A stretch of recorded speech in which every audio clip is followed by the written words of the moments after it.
Welcome to the IREL podcast. Are you sick and tired of real estate gurus pitching their next free construction deal, only to find out years later they were completely wrong? Worried the next overseas conference you spend thousands to attend will only be used to sell overpriced lots and deserted developments? Join thousands of other international real estate seekers who are looking for their place in paradise without the sales pitch. Straight from your host, Taylor White. Hey, real estate seeker. Welcome to the Overseas Property Insider Podcast. I'm your host, Taylor White. I am proud to say this episode is brought to your earbuds courtesy of my friends at eVoice. Local and toll-free numbers, 24/7 auto attendance, call routing, voicemail transcriptions, conference calling, and much more. The best part, listeners of this podcast get 1 month absolutely free. Head on over to irelpodcast.com/evoice for more details. Today we hear from Ryan Mossny, who is overseas living in Perth, Australia, and runs 2 Feet and a Heartbeat walking tours, and breaks down why he's in Perth, fun things to do locally, shares some pointers in international travel, and much more. Instead of telling you more, let's join Ryan from Perth. What's going on, Ryan? It's Taylor White. I'm excited to have you on the podcast straight from Perth, Australia, so we can get to know you. Tell us a little bit more about yourself. Hi, Taylor. As you said, I'm Ryan Mossny. I'm originally from a place called Regina, Saskatchewan in Canada, and I've been living over here in Perth, Australia now for the last 7 years. I originally headed away from Canada to go traveling. Wasn't really sure what I wanted to do with my life, so I did 2 one-year travel experiences, I guess. And in the end, I ended up in what I believe is one of the best cities in the world to live. And I have to ask before you move on, what time is it in Australia? I know that you're a trooper. At the moment, it's just past 12 o'clock, just past midnight. Love it, Ryan. And I'm on your guys' website. You are doing a lot of fun and amazing things at 2 Feet and a Heartbeat, where people can find it at 2feet.com.au. Maybe talk a little bit more about the awesome things that you guys are doing. Sure. So together with a good friend, a guy also called Ryan, we established 2 Feet and a Heartbeat in 2007. And its mission essentially was to showcase the city of Perth and show people what an awesome place it actually is. It had a bit of a reputation about being maybe a bit dull and not very lively after hours. However, things have started to change here quite quickly. We've got a great dining and nightlife scene. It's a city full of history. And we basically wanted to showcase not only locals, but also people visiting the city, show them all the incredible things that it had to offer. Back in 2010, we expanded the business over to Sydney, and now we're doing a really similar thing over there, small bar tours, cultural tours, historical walking tours, food and dining tours. We're even doing whiskey and progressive dinner tours. So we do all kinds of different things, but all with a mission to showcase the history, heritage, and culture of either of the 2 cities. Ryan, I am all about that whiskey tour. And of course, from Australia, I'm sure that you guys have a wine tour as well, right? Well, we have a tour that takes in some of the amazing small bars in both Perth and Sydney, and a lot of it does feature around Australian wines. It's a pretty amazing place, even where I am here in Western Australia. Within 3 hours from here, we have several wine regions, and it's just the quality of wine in this area is pretty darn amazing. How fun. So, Ryan, I have to ask then, why in the heck did you leave Canada to go to Australia? Well, I did exactly what my parents said I was supposed to do, got great marks in school, went to university, and then when I was finished, I just didn't really know what I wanted to do. So I decided that travel would be a good way to, in that sort of typical cliche, find yourself. And I ended up leaving Canada, and I just never returned. After my year of travel, I ended up living and working in England, which was a great experience. And then I did another year of travel before I ended up here in Australia. Started off in Melbourne, a beautiful city, spent 4 years there, but Perth, as far as I'm concerned, is where it's at. Ryan, where is your Australian accent? One of the things I love about Aussies is they have a cool, kind of a relaxed surfer kind of accent. I don't think you have one yet, Ryan. Well, if you talk to my friends and family at home, they seem to think I have at least a bit of an Australian accent going on. I think it's difficult not to pick up some of the slang and some of the, I guess, the way that people say things here. So I don't Right. think I'm ever going to lose my Canadian accent, but I certainly believe that I've picked up at least a slight bit of an Australian accent. And then, Ryan, I want to put you on the spot. Are there any words that you say now that friends or family from back home say, "Oh my God, you are such an Aussie"? Oh, probably reckon is the big one that comes out. You would say in Canada, I guess. You're right, but here you would say, Right. I reckon. And I just think over the years of people saying it in my ear over and over and over again, I must have picked it up somewhere along the line. Okay, Ryan, I have to ask, is this an urban myth or is this true? When you flush the toilet, does the water go backwards? I've got no idea. And Ryan, do you have any regrets with going from Canada to Australia now that you've been there for a few years? The biggest regret's probably the sheer distance that I'm away from my family and friends. I'm now at the age where most of my friends are married and they have kids, and I'm sort of missing out on those opportunities to spend the time with them and their new families. It's also difficult being so far away from my own family. I've been lucky that I've had my mum come and visit me a couple of times out here, but I'd really love it if more people in my family and in my close circle of friends would be able to come out here. The tyranny of distance, though, this is pretty far away, and for people with a small or young family, young kids under 5, it would be a very difficult 2-day journey to get out here. One thing that's a little bit tougher too, as far as Australia versus mainland places, is the time difference. So, like right now, for instance, it's 9 a.m. where I am, but it's past midnight where you are. So, I have to imagine even doing things like phone calls or emails, trying to stay in contact in real time is kind of tough too. It can be. One of, I guess, the beauty things about where I am here is because we're so far to the west, when dealing with North America, the timelines, it's actually not too bad for dealing with Saskatchewan, where most of my friends and family are.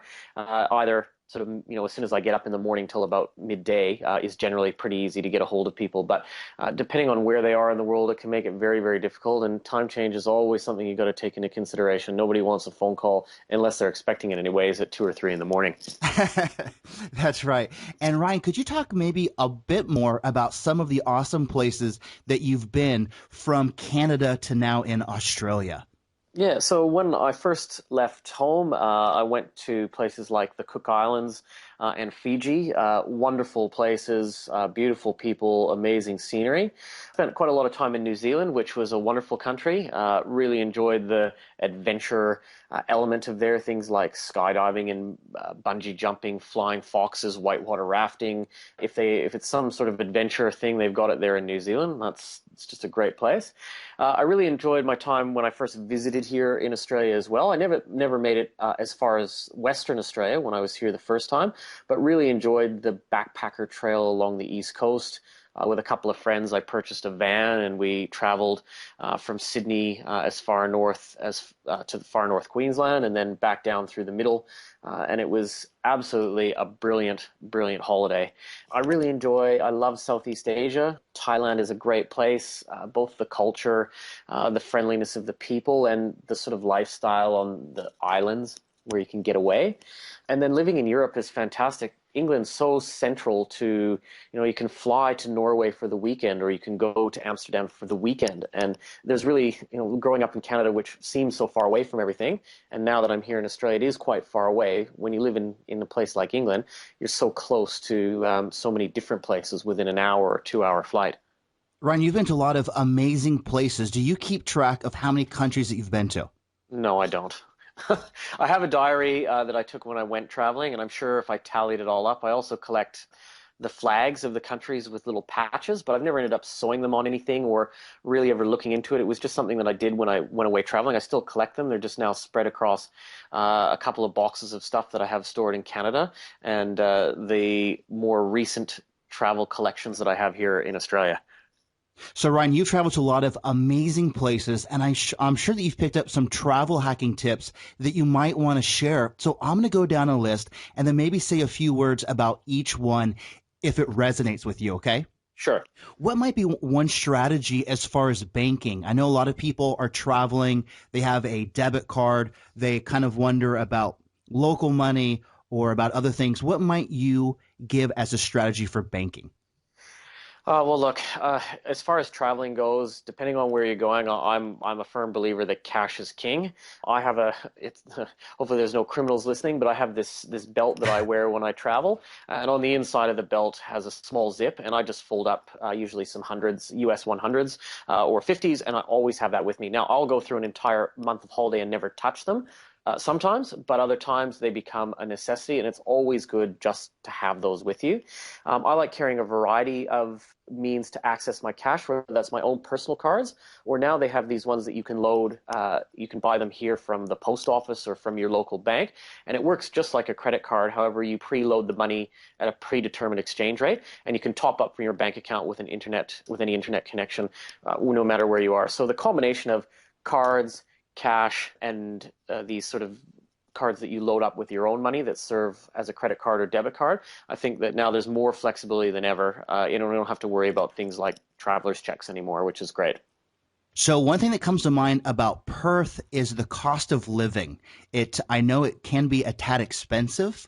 Yeah. What might someone expect for a budget to travel around Perth or to try it out maybe for like a month or 3 months or 6 months, just as an idea?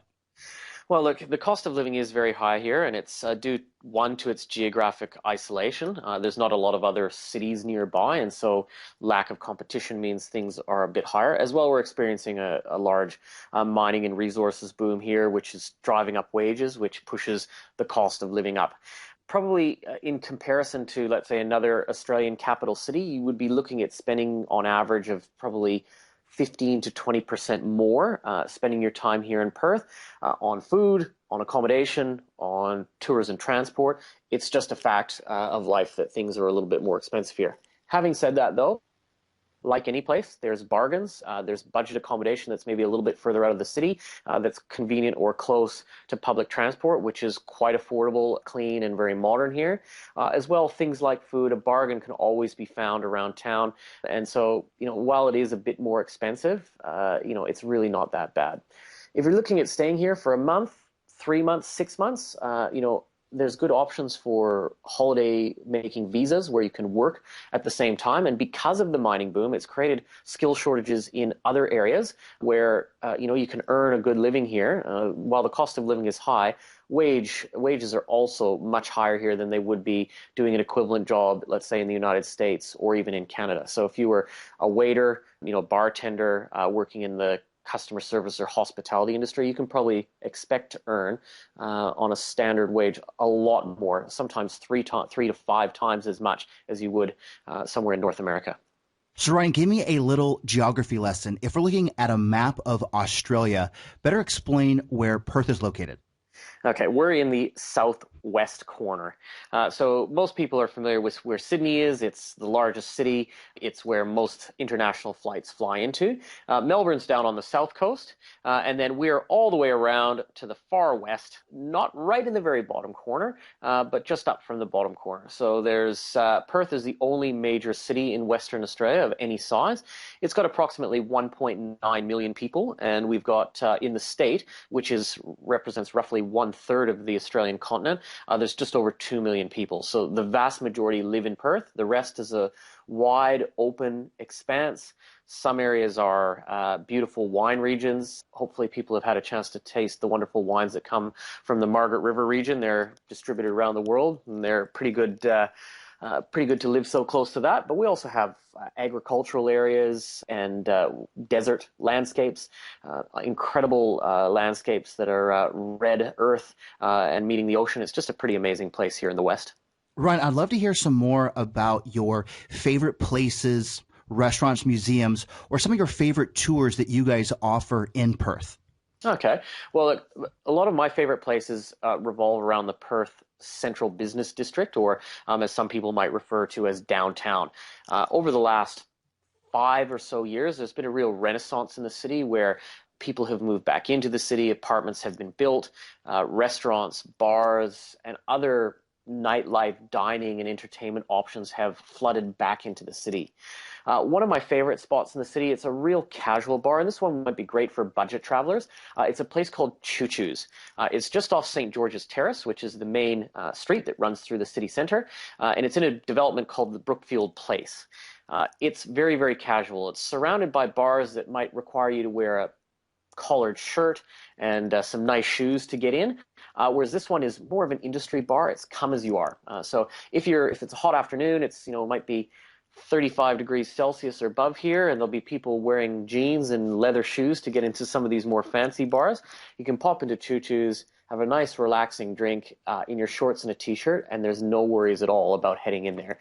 A real typical sort of place in an atypical location, set amongst the shirts and ties, the business people, a real chilled out place to go and have a drink. So that's one of my favorites. That's called Choo Choo's. We've recently had Jamie Oliver open up one of his restaurants here. Jamie's Italian, and again, as a big fan, I like his cooking. I like his shows. He's a pretty cool dude, and I like what he's trying to do, making people's lives more healthy through what they eat. He's opened up a restaurant called Jamie's Italian here. It's located on William Street in the city center. Good luck getting a booking. You're going to be very, very patient there. What I suggest to people who I know who are looking to go there is go as early as possible to grab yourself a booking, and they'll give you a call. Sometimes it takes an hour to 2 hours to get a seat in the restaurant because it's just absolutely so crazy and busy. In terms of places that would be a tourist attraction, one of the most amazing spots, it's actually right next door to where I live. It's the Perth Mint. Established in the 1890s here with our gold boom, which saw people migrate here from all over the world to try and find their fortune in gold. It was, an incredible source of wealth for our state here. And they still do live gold pours every day where you can actually see how gold is melted down and then they pour it into a gold bar. And you can walk around the little museum they have in there. You can actually reach in and pick up a gold bar. Obviously, it's very well secured, so you can't take it anywhere with you. But you can see examples of gold coins and gold leaf and all sorts of things having to do with the gold boom era from the 1890s onwards here in Western Australia at the Mint. So, Ryan, you've mentioned several great things. What might someone pack to come visit you and experience some of these great things? Well, depending on what time of the year you come here, if you come anywhere between, let's say, October and the end of March, shorts and a t-shirt is pretty much all you need. It's very, very warm here and very consistent during the summer months. Daily temperatures ranging probably from about 28 through to as high as about 45 degrees Celsius, which is incredibly warm. During the cooler months, so sort of from mid-April, where we are now, through till September, it can be a little bit cooler. That's our rainy time, so definitely pack a sweater, a decent jacket, one that's waterproof. I'm not a big fan of carrying around an umbrella. I like to be quick and nimble through the crowd. Sometimes having an umbrella can make you a bit slow, and it's also dangerous for other people's eyes. That having a good waterproof jacket is really good here because it does rain during the winter time. It can rain quite heavily, but it can also clear up in the snap of your fingers and turn into a beautiful day. Another thing that you'll definitely want to pack here is your sunscreen. While it is very, very hot here, the sun can also be incredibly powerful. And if you're not used to being in this sort of sun, getting a burn here can ruin your holiday. So I would definitely recommend cover up, make sure you got a hat, long sleeve shirt, sunscreen, sunglasses, just to make sure you're protected from the sun. Love it, Ryan. We are just about time. Do you have any final pointers or tips that you might want to share?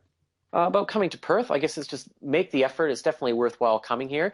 With the proximity to places now and the cheap airfares from places like Singapore and Malaysia, you can get here very, very reasonably, and it's definitely worthwhile checking out. In my opinion, there isn't another capital city in Australia that's like Perth. It's got its own vibe. It's got its own feeling. Definitely check out Sydney and Melbourne and Brisbane and Adelaide. There's nothing wrong with those cities, but make a point to come here to Perth because things are really happening here at the moment. And then, Ryan, what are the best ways to follow you? Best ways to follow me personally is through my business. I like to put all the stuff through there. So you can find us on Facebook just by searching 2 Feet and a Heartbeat. We also provide tours for Intrepid Travels Urban Adventures, which is in about 87 cities around the world. So if you look up Perth or Sydney Urban Adventures, you can find us there, both on Facebook, on Twitter, and on Instagram. If you want to follow me personally, you can find me on LinkedIn and on Facebook as well, but I tend to only really connect with people who I know personally. Awesome, Ryan. Thank you so much for your time today. Thanks a lot.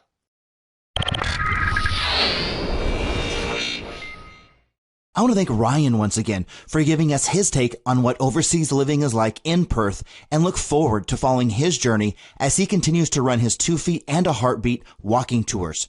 You can head on over to our site for complete show notes, easy ways to follow Ryan, and more information about his tour company.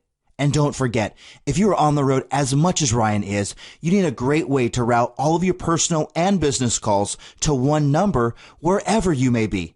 Head on over to irelpodcast.com/evoice and open your account right now and enjoy 1 month completely free for listening to this podcast. That's irelpodcast.com/evoice to get started. You have been listening to the IREL Podcast with Taylor White. Be sure to hit up irelpodcast.com for more. That's irelpodcast.com. Thanks for listening.